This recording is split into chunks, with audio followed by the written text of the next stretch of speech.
Assalamualaikum warahmatullahi wabarakatuh. Kami dari kelompok 8 ingin menyampaikan artikel dari matkul pelaporan korporat. Sebelum itu, izinkan kami untuk memperkenalkan diri terlebih dahulu dengan saya sendiri, Irsyad Al-Ghifari dengan NIM 197 bersama teman-teman saya. Saya Salmalia Radewinta dengan NIM 196. Saya Ghifari Firdaus Fathan dengan NIM 201. Saya Octavia Lawahil Anggraini dengan NIM 202. Saya Devi Ayuliani dengan NIM 204.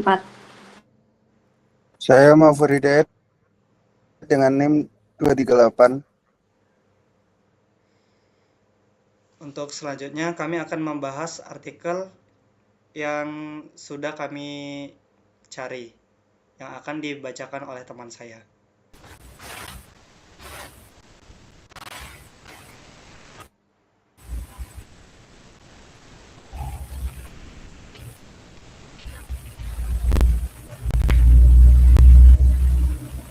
Artikel dengan judul Corporate Social Responsibility and Good Corporate Governance Disclosure on Firm Value with Profitability.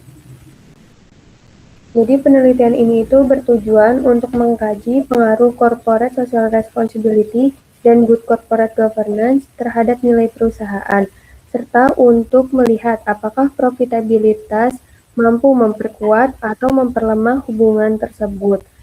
Latar belakang penelitian ini berangkat dari adanya ketidakkonsistenan hasil penelitian terdahulu.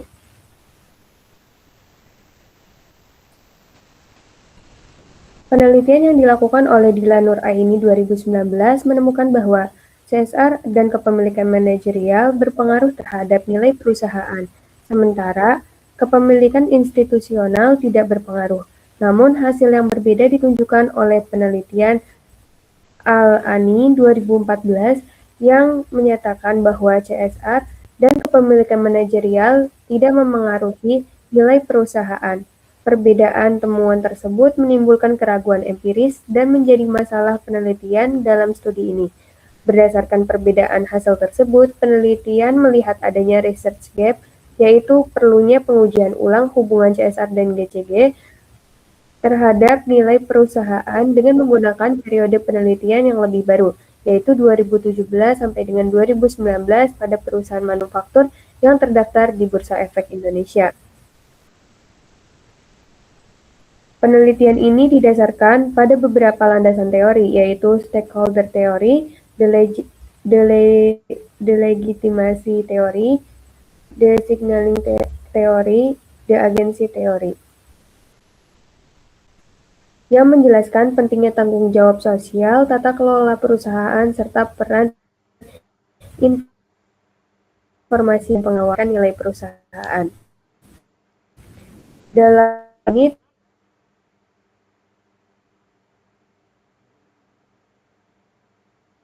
terdapat 6 hipotesis perusahaan. Hipotesis kepemilikan institusional berpengaruh positif terhadap nilai perusahaan. Hipotesis ketiga, kepemilikan manajerial berpengaruh positif terhadap nilai perusahaan. Hipotesis keempat, profitabilitas memperkuat pengaruh corporate social responsibility terhadap nilai perusahaan. Hipotesis 5, profitabilitas memperkuat pengaruh kepemilikan institusional terhadap nilai perusahaan. Dan yang terakhir, hipotesis 6, profitabilitas memperkuat pengaruh kepemilikan manajerial terhadap nilai perusahaan. Metode yang digunakan dalam penelitian kuantitatif dengan data sekunder yang diperoleh dari laporan tahunan dan sustainable report perusahaan manufaktur di BEI periode 2017 sampai 2019. Pengambilan sampel dilakukan dengan purposive sampling dan data dianalisis menggunakan regresi linear berganda serta moderated regression analysis dengan bantuan SPSS. Berdasarkan data perusahaan manufaktur yang terdaftar di Bursa Efek Indonesia periode 2017 sampai 2019 yang dipilih menggunakan purposive sampling. Penelitian ini memperoleh beberapa temuan penting. Hasil pengujian menunjukkan bahwa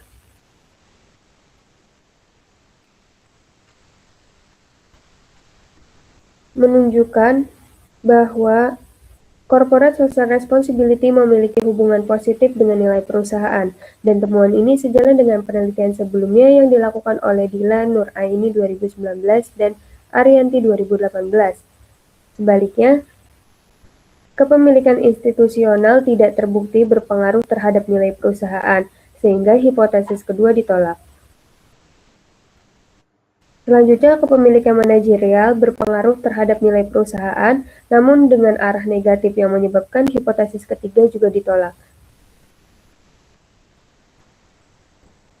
Dalam pengujian variabel moderasi, profitabilitas terbukti mampu memperkuat pengaruh CSR terhadap nilai perusahaan, sehingga hipotesis keempat diterima. Namun, profitabilitas tidak mampu memoderasi hubungan antara kepemilikan institusional dan nilai perusahaan, sehingga hipotesis 5 ditolak. Sementara itu, profitabilitas mampu memperkuat pengaruh kepemilikan manajerial terhadap nilai perusahaan, yang berarti hipotesis ke-6 diterima. Berdasarkan hasil penelitian dari sudut pandang akuntansi, dapat disimpulkan bahwa corporate social responsibility berpengaruh terhadap nilai perusahaan. Selain itu, kepemilikan manajerial juga memengaruhi nilai perusahaan meskipun dengan arah pengaruh yang negatif. Sebaliknya, good corporate governance yang dipromosikan dengan kepemilikan institusional tidak terbukti berpengaruh terhadap nilai perusahaan. Dari sisi variabel moderasi, profitabilitas mampu memoderasi hubungan CSR dan kepemilikan manajerial terhadap nilai perusahaan, namun tidak mampu memoderasi hubungan kepemilikan institusional terhadap nilai perusahaan. Secara keseluruhan, penelitian ini menegaskan bahwa CSR dan mekanisme kepemilikan manajerial memiliki peran penting dalam meningkatkan nilai perusahaan, terutama ketika didukung oleh tingkat profitabilitas yang tinggi. Sekian dari saya, terima kasih, dan akan dilanjutkan oleh teman saya.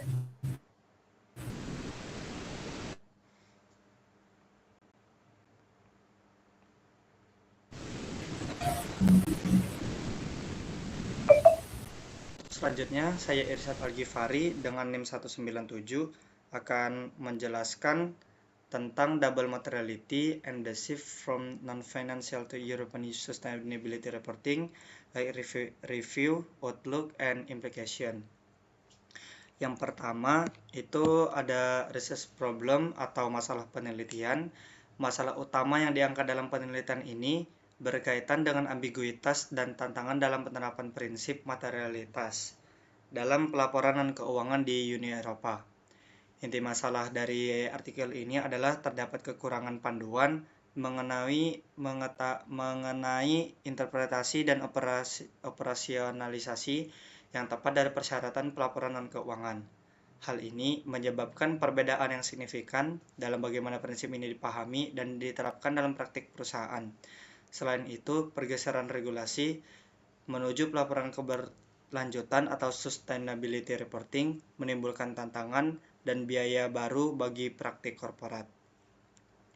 Untuk yang kedua adalah research purpose atau tujuan penelitian pada artikel ini. Tujuan penelitian ini adalah untuk menelusuri perkembangan historis dan normatif dari prinsip materialitas dalam kerangka akuntansi Eropa serta memberikan kejelasan untuk penerapan di masa depan. Inti dari tujuan ini adalah makalah ini bertujuan untuk menguraikan perkembangan prinsip materialitas dari Modernization Directive hingga proposal Corporate Sustainability Reporting Directive. Penulis ingin menyoroti perubahan persyaratan pelaporan keberlanjutan dan menggarisbawahi masalah utama yang perlu diperhatikan oleh praktisi, peneliti, dan pembuat undang-undang. Yang ketiga ada literatur review pada artikel ini. Bagian tinjauan pustaka dalam artikel ini berfokus pada evaluasi persyaratan hukum pelaporan dan dampaknya terhadap perusahaan serta pemangku kepentingan atau stakeholders. Inti dari tinjauan pustaka ini yang pertama ada evaluasi persyaratan hukum dan dampak. Tinjauan dilakukan untuk mengklasifikasikan persyaratan pelaporan dan efeknya. Studi menunjukkan adanya permintaan dari pemangku kepentingan akan informasi keberlanjutan yang terverifikasi. Yang kedua ada efek positif dan negatif. Literatur menunjukkan hubungan positif antar pengungkapan informasi dengan penilaian pemangku kepentingan. Namun juga mencatat bahwa peningkatan kewajiban pelaporan bisa memicu upaya untuk membatasi pengungkapan. Yang terakhir ada konsep laporan. Tinjauan ini juga membahas 4 konsep laporan utama yang muncul. Yang pertama ada pelaporan keuangan, yang kedua pelaporan keberlanjutan, sustainability reporting, yang ketiga ada pelaporan terintegrasi, integrated reporting, dan yang keempat ada pelaporan iklim atau climate reporting, TCVD. Untuk artikel selanjutnya akan dijelaskan oleh teman saya.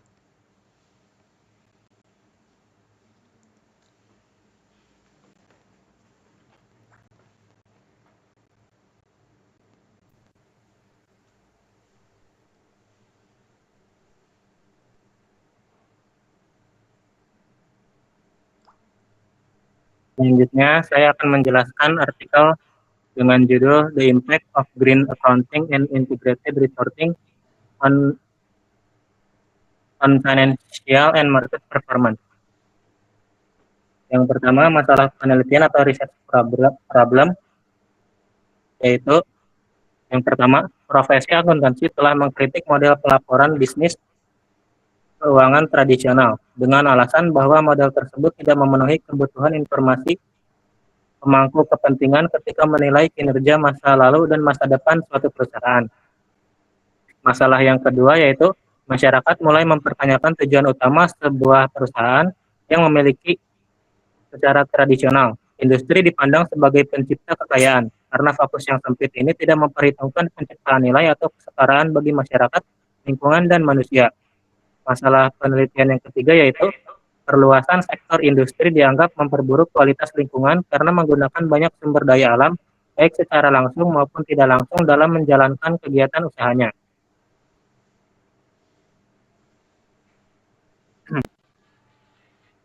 Berdasarkan penelitian di atas, rumusan masalah dalam penelitian ini berkisar pada mengkaji potensi dampak akuntansi hijau dan pelaporan integrasi terhadap peningkatan kinerja keuangan dan pasar.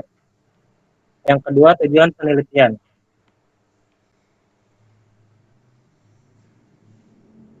Tujuan penelitian ini adalah untuk mengkaji dampak akuntansi hijau dan pelaporan terintegrasi terhadap kinerja keuangan dan kinerja pasar pada perusahaan sektor bahan baku dan energi yang terdaftar di Bursa Efek Indonesia, serta menentukan apakah kedua kebijakan ini dapat mendukung realisasi tujuan pembangunan berkelanjutan atau SDG 2030, khususnya SDG ke-8 dan ke-13.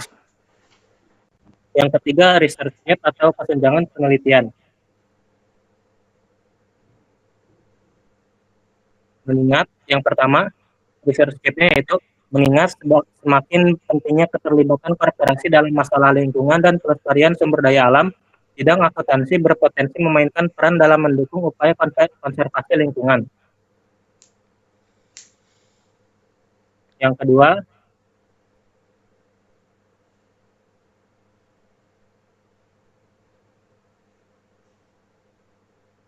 kedua, banyak penelitian telah mengeksplorasi persimpangan akuntansi hijau dan kinerja keuangan, menghasilkan banyak temuan. Yang ketiga, studi sebelumnya tentang pelaporan terintegrasi dan kinerja keuangan menunjukkan bahwa penerapan pelaporan terintegrasi dapat memiliki efek tidak langsung pada tata kelola perusahaan dan peningkatan kinerja di perusahaan. Yang keempat, novelty atau kebaruan penelitian.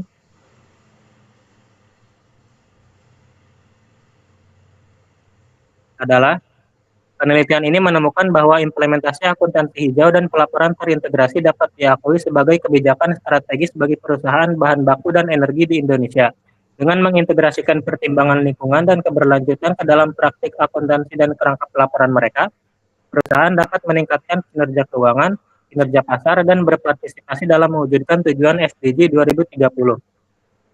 Sekian penjelasan artikel dari saya, selanjutnya akan dijelaskan oleh teman saya. Baik, pada jurnal bagian saya itu membahas tentang ownership structure and climate related corporate reporting. Pertama, pada research problem, permasalahan ini berangkat dari meningkatnya perhatian terhadap laporan perubahan iklim dan tuntutan akuntabilitas perusahaan. Namun demikian, penelitian yang mengkaji pelaporan perubahan iklim yang dipengaruhi oleh tekanan dari berbagai jenis struktur kepemilikan perubahan masih sangat terbatas. Kemudian pada research purpose,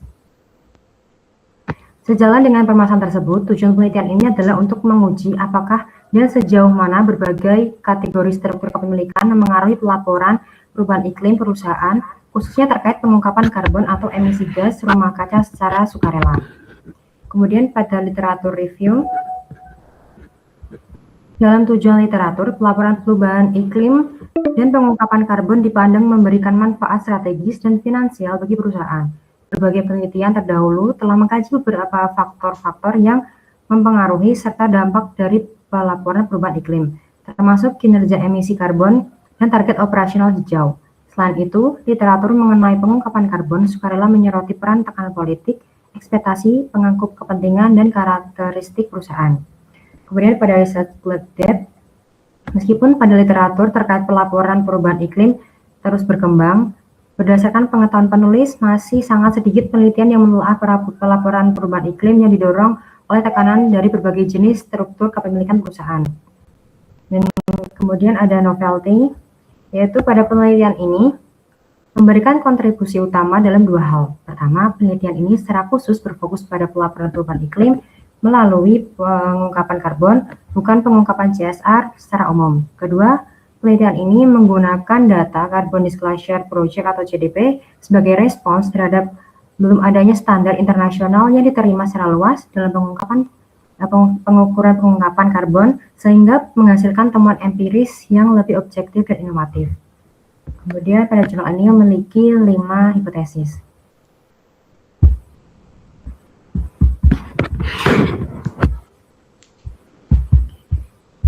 Yang pertama, intentional ownership is associated with voluntary carbon disclosure. Kemudian hipotesis kedua A, long-term intentional ownership is positively associated with voluntary carbon disclosure. Kemudian hipotesis 2B, short-term institutional ownership is negatively associated with voluntary carbon disclosure. Kemudian pada hipotesis ketiga, state ownership is positively associated with voluntary carbon disclosure. Dan yang keempat, managerial ownership is associated with voluntary carbon disclosure. Dan yang terakhir, ownership concentration adversely impacts corporate voluntary carbon disclosure. Berikut adalah penjelasan dari jurnal saya yang akan dilanjutkan oleh rekan saya. Terima kasih. Baik, saya Devi Ayuliani, NIM 204, akan membahas artikel jurnal tentang The Influence of Environmental, Social, and Governance Disclosure on Firm Value and Asymmetric Information Perspective in Indonesian Listed Companies, yaitu pengaruh lingkungan, sosial, dan tata kelola pengungkapan or ESG tentang nilai perusahaan, suatu asimetris perspektif informasi di perusahaan tercatat Indonesia. Dengan tujuan penelitiannya ada di introduction bawah. The research aims to examine the effect of ESG disclosure on firm value with information asymmetric as a mediating variable, yaitu tujuannya untuk menguji pengaruh pengungkapan ESG terhadap nilai perusahaan dengan asimetri informasi sebagai variabel mediasi. Dan masalah penelitiannya ada di introduction ke atas. Indonesian adoption of ESG, ke atas lagi. Masalahnya satu, Indonesia adoption of ESG practice as evidence by data KPBU Indonesia still lags behind the intended target, yaitu rendahnya penerapan ESG di Indonesia. Yang kedua adalah ketidakkonsistenan ESG ketidakkonsistenan standar ISG. Dan yang ketiga adalah ke bawah lagi. Stop. Nevertheless, various findings exist concerning the relationship between ESG disclosure and information asymmetries, yaitu hasil penelitian yang sebelumnya tidak konsisten dan research problem berbasis inkonsistensi hasil studi terdahulu. Dan research gap-nya ke bawah lagi. Ke bawah lagi.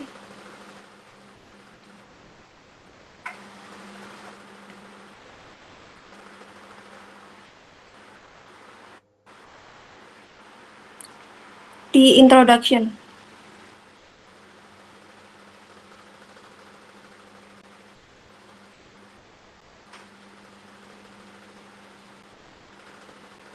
Numerous international studies have examined the relationship between ESG disclosure and firm value, yaitu gap dari literatur ESG dan nilai perusahaan. Yang kedua, the dynamic between companies and investor may introduce in information asymmetric concern, yaitu adanya gap dari literatur ESG dan asimetri informasi. Dan yang ketiga ada the research theorities. The research theorities the unique Indonesian context of ESG disclosure and firm value. Adanya gap dari konteks Indonesia. Dan novelty dari penelitian ini adalah the research novelty uses instrument to assess the quality of ESG disclosure and the use of information asymmetries as a mediator between ESG disclosure and company value. Yaitu keunikan penelitian ini adalah penggunaan instrumen untuk menilai kualitas pengungkapan ESG dan penggunaan asimetri informasi sebagai mediator antara pengungkapan ESG dan nilai perusahaan. Ada penguatan novelty-nya, yaitu the ESG disclosure is assessed using indicators stipulated in SEGK number 16 SEOGK point 4 2021. Kemudian penguatan novelty-nya pengungkapan ESG dinilai menggunakan indikator yang diatur dalam SOJK nomor 16 SOJK titik 04 2021. Demikian penjelasan saya tentang artikel ini. Terima kasih dan akan dilanjutkan oleh teman saya.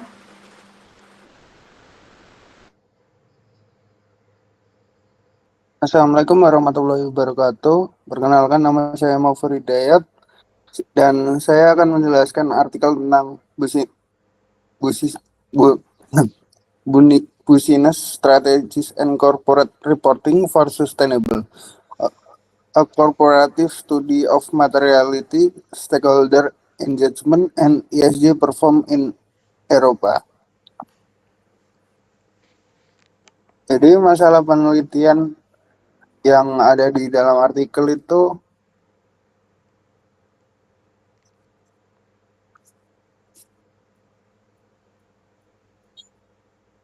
meskipun perusahaan semakin banyak mengadopsi integrated reporting sebagai respon terhadap peningkatan tuntutan transparansi, akuntabilitas, dan kepercayaan dari investor. Ulang.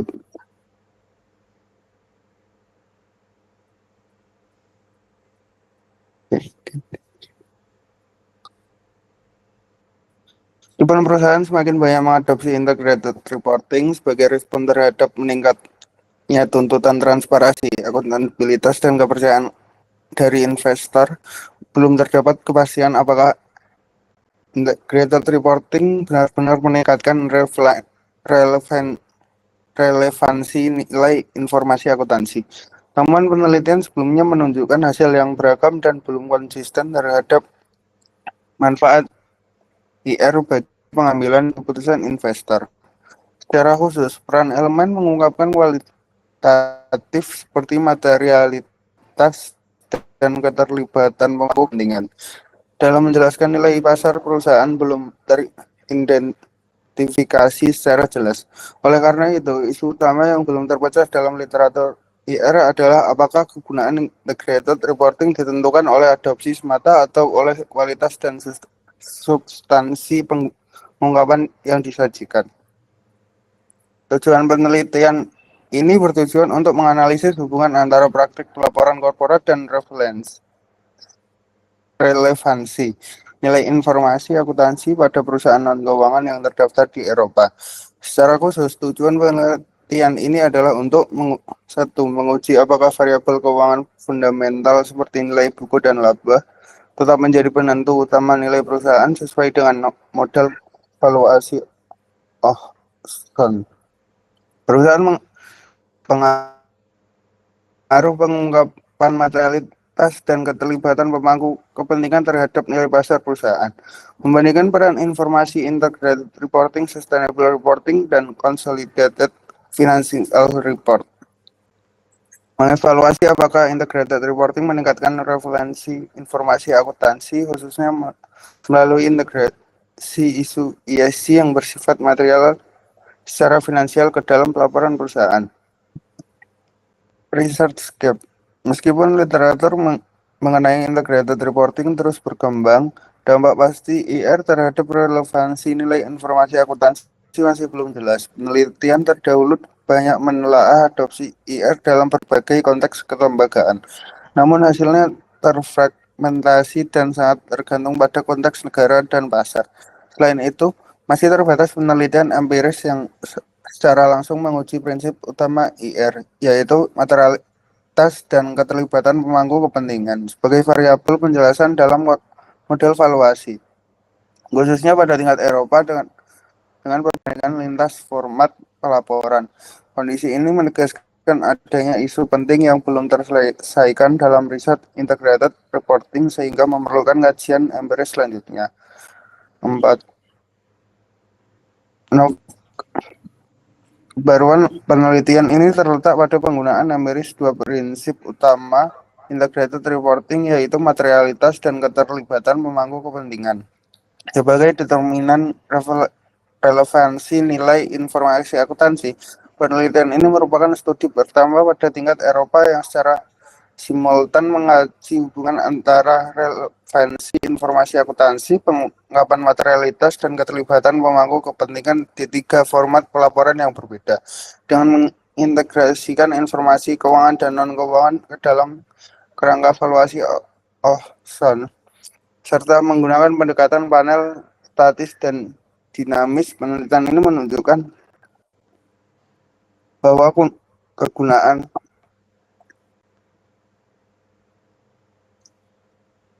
integrated reporting tidak tergantung pada adopsi semata, melainkan pada kualitas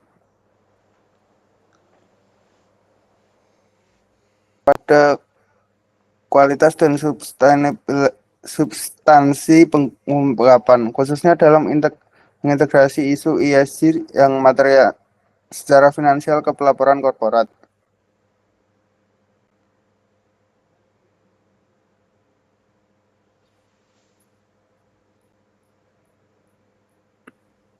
Turun Gip.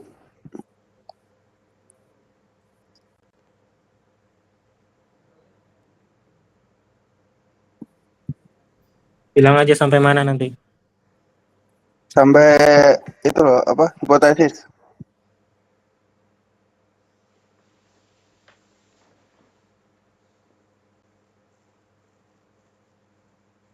Hipotesis.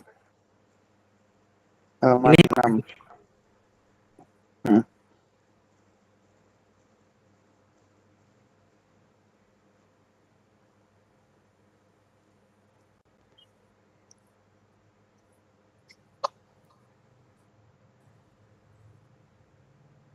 Tiga persen,